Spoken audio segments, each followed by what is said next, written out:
We're going to mix it all up. We'll talk about drugs, any homosexual experiences. Oh, okay. Then we'll go on to music, and then we finish with the fun. Done. Boom, boom, boom. Why do people not do that? Do they just get tapes confiscated?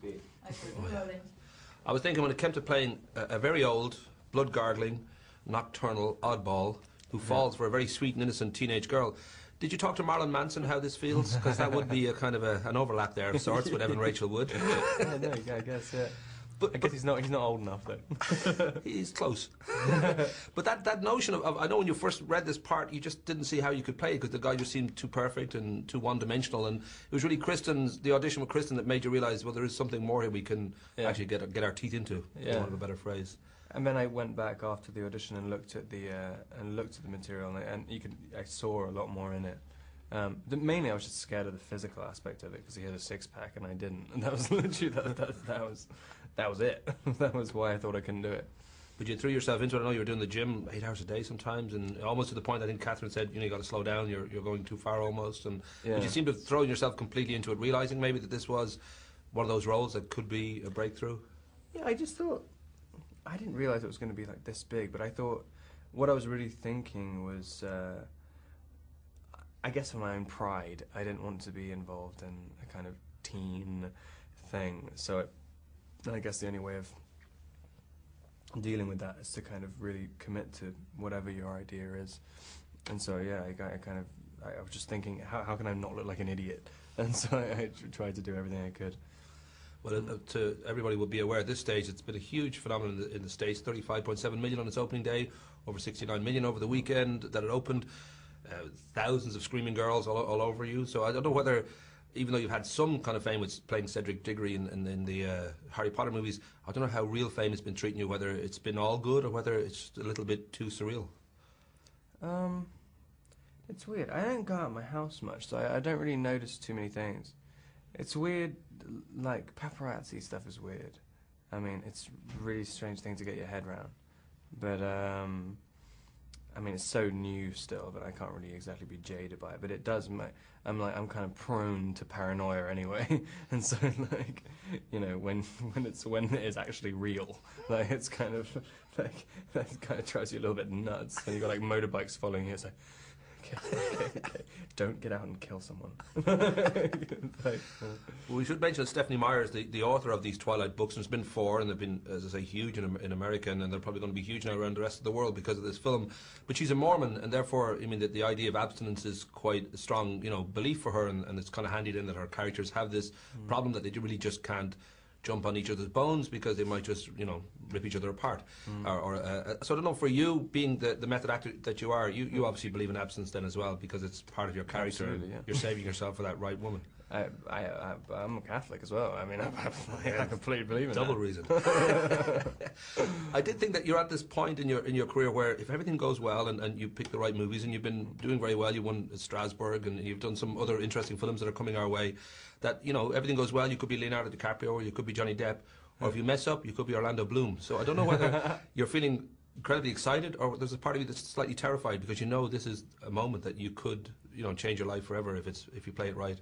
Yeah, it is terrifying because I mean the way the industry's changed as well. So you can't wait 5 years to do your next job. I mean, you literally have the heat to actually get films financed for about a week now. I mean, it's like ridiculous. So if you don't find the right job, I mean, you've really got to like think quick in doing your next job, and if you want to capitalize on something's success.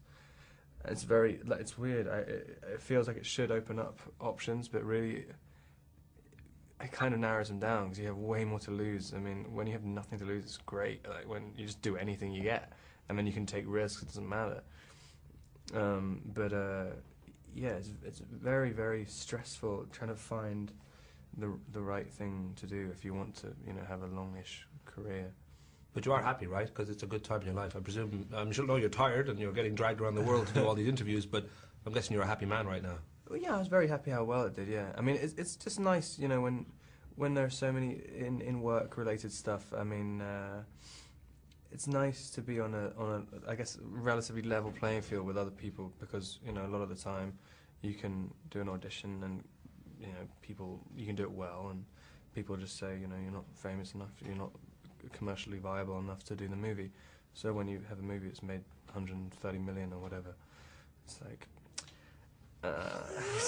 kiss my ass. Rock and roll. I've been giving the friendly finger to wrap up. Lovely to talk to you, son. Yeah, thanks. I was thinking when it came to playing a very sweet and very innocent young high school teenage girl who falls in love with a much older, blood-gargling, nocturnal oddball. Did you talk to Evan Rachel Wood maybe about how this feels? Because I would think there's a certain degree of crossover there for you. Aw. No, man. I hope she sees this interview. So do I. Yeah. No. I know they split up now, but I would think there was some sort of, you know, degree of across the great divide for her too, of having to deal with perception and how people feel about that. But it was a joke question. Right. I know, I'm really not funny. I'm sorry. Okay, that's okay. I know the beautiful Robert, he said that at first we read the script and he sort of got into the books and all that. He was a bit worried that this was sort of a one-dimensional character, that how do you play this perfect hunk, and it was really only when he auditioned with you that he sort of saw there was things to be done here. And I don't know, did it take a while for you to sort of feel there was things beyond cliche here, that you could actually make something of this? Yeah, the first contact that I had with the whole project, I had never heard of the book, and I was working on something else and not wanting to stray. I didn't have the mind space. I didn't have the capacity to think about something else at the time, and it was like forced on me.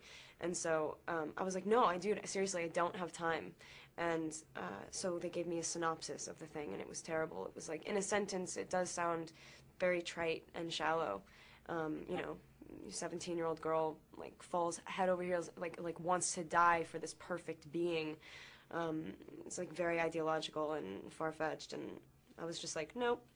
But I read the script and seriously begged for the audition, because I told them already, and then I called back and I was like, no, please, can I audition for this? And it's definitely,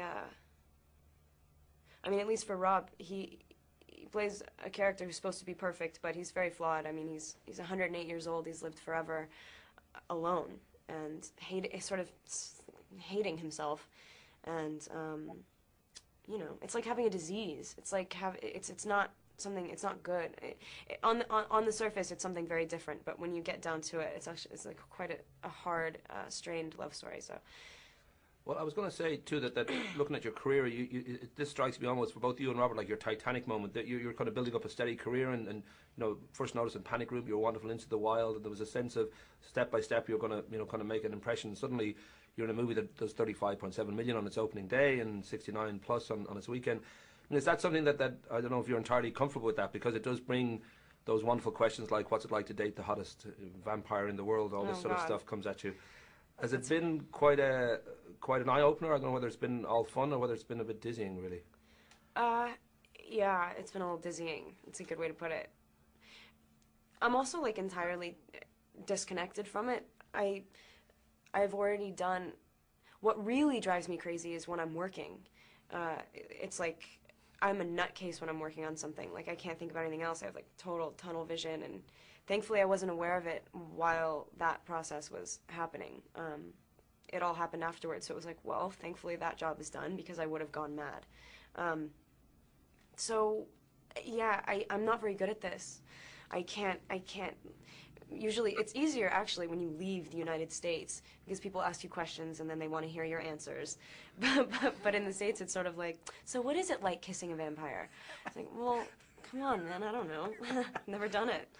I'm too serious. Like, I can't, I'm very, like, logical. I don't have, like, the mind that, like, jokes around. I just start, like, offending people when I start joking, and then I don't want to do that. So. Same here. Yeah. Obviously, my first question was almost offensive to you. Right. Yeah. But this notion that your mom's a script supervisor, your dad works for TV, he's a producer, and you're born in LA, and I don't know whether there was a kind of part of you, and you've said you were kind of a loner growing up, whether this life was pretty much a given. I don't know whether you ever thought, maybe I'll become a plumber. Was it always going to be this, do you think, or? No, actually, like, in the beginning it was pretty arbitrary. I fell into going to auditions, and I was, like, turned away vehemently from all, like, the kiddie shows and stuff, because I was too serious and not funny. And I did a movie called Speak, this, like, Lifetime movie, and that was the first time I was like, wow, this feels like breathing, you know, like, this feels like something that I have to do, and so I kept doing it. It's good that I started young too, because I think if I started at any older age, I wouldn't have been able to get past like insecurities, and I would have thought about it too much. And do you feel comfortable now, though? Because it seems even the success there, and there's recognition and good kind of critical response, and so you're happy. Yeah, I mean, I'm happy that people seem to like the movie. I mean, at least the critics like the movie. Yeah, I'm happy. Rock and roll. I'll be giving the friendly finger to wrap up.